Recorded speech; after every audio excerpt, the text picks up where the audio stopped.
희한한 일이죠. 그리고 이 사람들이 이제 방탄국회를 열어놓고 이 노란봉투법 같이 정말 이상한 해괴한 법들을 날치기로 막 통과를 시켰지 않습니까? 근데 여기에 대해서 우리 그 총장님께서 노란봉투법 이게 도대체 왜 문제가 되고 우리나라에 어떤 이 악영향을 끼치는 법인지에 대해서 낱낱이 설명 한번 부탁드리겠습니다. 노란봉투법.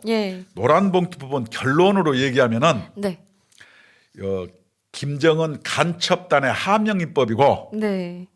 이재명의 사법 리스크를 피해가기 위한 방탄입법이다. 네. 두 개. 함영입법, 방탄입법, 노란봉투법입니다. 그쵸. 한번 설명을 해볼까요? 예. 민주노총이 노동조합법 2, 3조를 개정하자. 이것이 네. 노란봉투법이에요. 그래서 이것이 민주노총이 계속 주장을 하니까 민주당이 이것을 받았어요. 그래서 정의당을 끌어들여 가지고 국회에서 날치기 통과했습니다. 지금 민주주의 사회인데 의석수 좀 많다고 날치기 통과하면 되겠어요? 안 되죠. 그리고 이 이름도 노란봉투법 하면 굉장히 막 이렇게 불쌍해 보이고 막 꼭 있어야 될 것 같고 막 네이밍이 참 좋아요. 이렇게 노란봉투법은 국민을 속이고 혼동시키기 위한 네이밍인데 노란봉투법은 문재인 정권 때도 저것은 법도 아니고 웃기는 거다 그래서 폐기된 안입니다. 이 폐기된 안을 느닷없이 갑자기 들고 나와서 국회에서 무리해서 날치기 통과하는 이유가 있어요. 왜 그랬겠어요? 문재인 정권 때도 이거 안 된다고 X표를 했는데. 그렇죠. 계류만 되고 이제 통과가 못 되지 않았습니까? 그건 뭐냐? 이재명의 사법 리스크를 공동으로 하기 위해서 정의당과 공동전선을 취하기 위해서 정의당을 끌어들이고 그다음에 민주노총, 한국노총 이런 조직된 노동자들을 선봉대로 내세워서 국민 분열을 유도해서 문재인 정권을 흔들어 가지고 자기네 사법 리스크를 피해 가보자 하는 현실적인 전술이고 본질적인 전술은 노란봉투법이 대우조선 투쟁 때문에 촉발됐고 그 대우조선 투쟁은 요번에 그 국정원과 경찰이 민주노총 금속노조 경남본부를 압수수색했을 때 자료가 나왔어요. 그렇죠, 나왔죠. 그 민주노총 대우조선 투쟁을 진두지휘하고 투쟁 상황을 북한에 보고했어요. 그러면은 그런 사항을 가지고 법을 만들었어. 그러면 이게 누가 함양한 입법이에요? 누구 때문에 만들어진 법이에요? 간첩단이 함양한 거죠. 다시 얘기하면은 주사파 비스무리 해가지고 그것을 만들어 준 거예요. 그래서 우리는 이것은 주사파들의 종북 입법이고 그다음에 이재명의 방탄 입법이다. 그래서 노란봉투법은 말이 안 된다. 이렇게 주장하는 거예요. 이게 일리가 있지 않아요? 그렇죠. 그리고 이제 노란봉투법의 그 이름을 들은 국민분들은 굉장히 많아요. 근데 그 내용이 도대체 뭐길래 안 좋다는 건 이제 아는 분들 많거든요. 이 내용에 대해서는 자세하게 잘 몰라요. 노조법 2, 3조. 2조는 뭐냐? 노동조합 천국을 만들자. 그래서 예를 들어서 이런 거예요. 건설회사가 하나가 있으면은 하도급 협력사가 수십 개예요. 수십 개 하도급 협력사 근로자가 지네 사장은 제끼고 원청하고 교섭하라는 거예요. 그럼 이 원청의 사람은 어떻게 해요? 수십 개 노조를 상대해서 맨날 교섭해야 되는 거예요. 1년 내내 해도 못하지 않습니까? 1년 내내도 불가능한 거고. 그다음에 화물연대처럼 사용자들 개인 사업자도 조합원으로 인정해라. 막 이런 거예요. 두 번째는 뭐냐? 불법 파업을 해도 처벌하지 말아라. 불법 파업 불체포 특권 같은 거죠. 아니요, 근데 우리나라는 이 그 합법 파업에 대해서 보장이 굉장히 잘 되어 있지 않습니까? 근데 이 불법 파업에 대한 그 손해배상까지 청구를 못하게 한다. 이거는 그냥 무소불위의 권력 아니에요? 그래서 노조 천국. 그래서 이 노란봉투법 3조는 불법 파업도 처벌하지 말고 2조는 하여튼 노조 천국을 만들어라. 다시 얘기하면은 우리나라를 이미 지나간 이념의 산물인 계급 투쟁이 이 사회를 지배하는 나라로 만들어라. 이런 전근대적인 투쟁이고 전근대적인 법안이다 이런 거예요. 네. 그래서 우리가 이 노조법에 대해서 네. 우리 국민노조가 또 정의의 사도들이 가만히 있을 수가 없잖아요. 국민노조 굉장히 열심히 또 활동을 했죠. 네. 이 노란봉투법 막기 위해서. 우리가 예. 여러 가지 했는데 예. 첫째 네. 대우조선의 이 그로부터 촉발된 뭐 탐욕 자본가의 탐욕 때문에 이런 게 발생했다는 어떤 그 산파적 국민 어떤 감정 그 선동적 이런 걸로 표현. 이렇게 국민을 이렇게 이 선동하기 위해서 만들어진 게 예. 노란 봉투법인데 네. 우리가 노란 봉투법 할 때 뭐냐면 또 저 뭐지 그 무슨 버스 만들어 가지고 막 가고 그랬잖아요. 무슨 버스라 그래 그게. 버스? 옛날에도 무슨 버스 만들어서 갔어요. 그래서 우리들은 그 5명한테 손해배상 청구할 게 아니고 470억을 예. 단일 노조로 되는 민주노총 금속노조에 네. 손해배상을 청구하는 게 맞지. 대우조선에서 예. 5명한테만 청구한 것은 돈을 받을 의사가 없다. 안 받겠다는 거랑 그래서 마찬가지. 우리 국민노조에서 예. 대우조선 경영진을 배임 혐의로 고발했습니다. 예. 고발했고 그 고발한 대우조선의 경영진 사장이 누군지 아세요?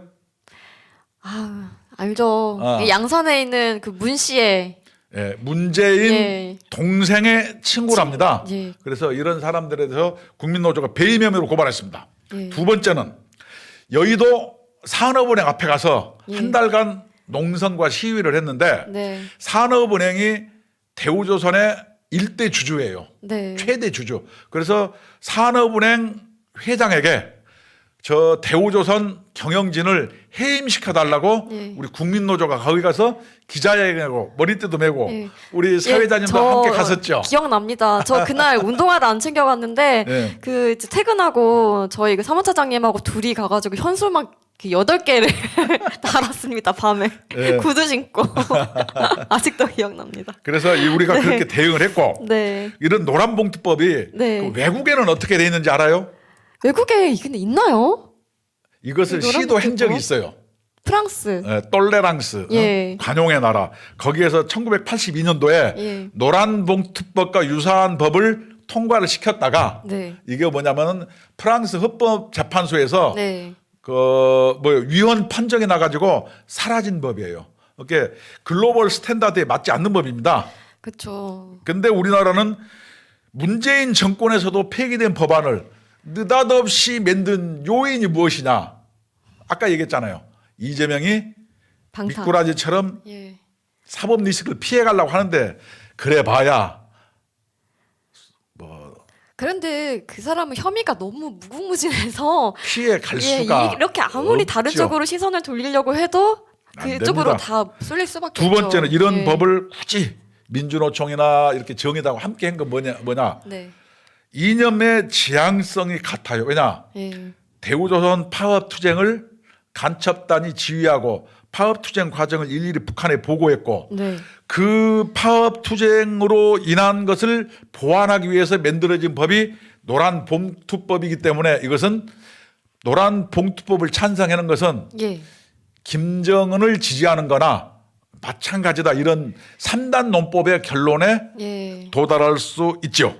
예. 그래서 노란 봉투법은 김정은의 하명입법이고 이재명의 방탄법이다. 이것을 노동자의 권리라고 거짓 포장해서 네. 이것을 홍보하는 것은 이것은 잘못됐다. 예. 그리고 총장님, 네. 그 우리나라는 이 합법 파업에 대한 보장이 잘 되어 있기 잘돼 때문에 이 그 1년 동안 파업하는 날짜가 10년 평균치 냈을 때 1년에 38.1일이라고 해요. 38일. 일본은 예. 며칠인지 알아요? 1년에 0.2일. 0.2일밖에 안 됩니다. 지금도 이렇게 파업을 많이 하는데 이 노란봉투법까지 하면은 그러니까 우리나라의 예. 기업들이 대단한 거예요.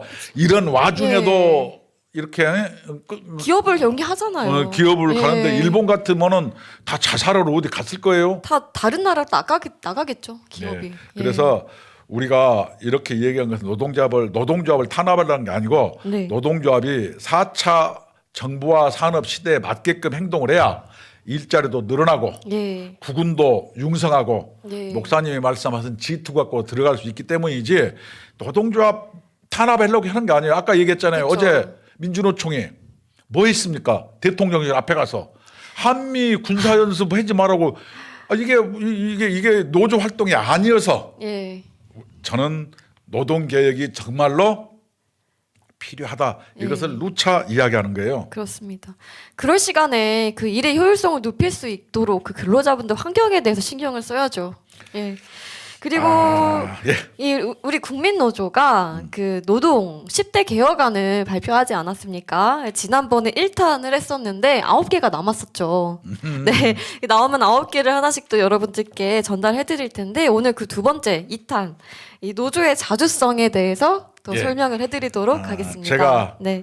뭐 이런 얘기를 하니까 노동개혁 1타 강사. 예, 1타 강사 김준용. 네. 오늘 2탄을 얘기하는데 오늘 얘기가 요 전에는 근로기준법은 옷에 맞지 않는 옷이다. 70년 된 법이 지금 맞느냐? 안 맞는다. 그렇죠. 몸에 맞지 않는 옷이다. 그렇죠. 예. 오늘 얘기했으면 오늘은 무슨 얘기를 하냐? 네. 어제는 요전에는 근로기준법 몸에 맞지 않는 옷이라는 좀 포괄적인 거고 오늘은 가장 중요한 사항을 먼저 얘기하는 거예요. 네.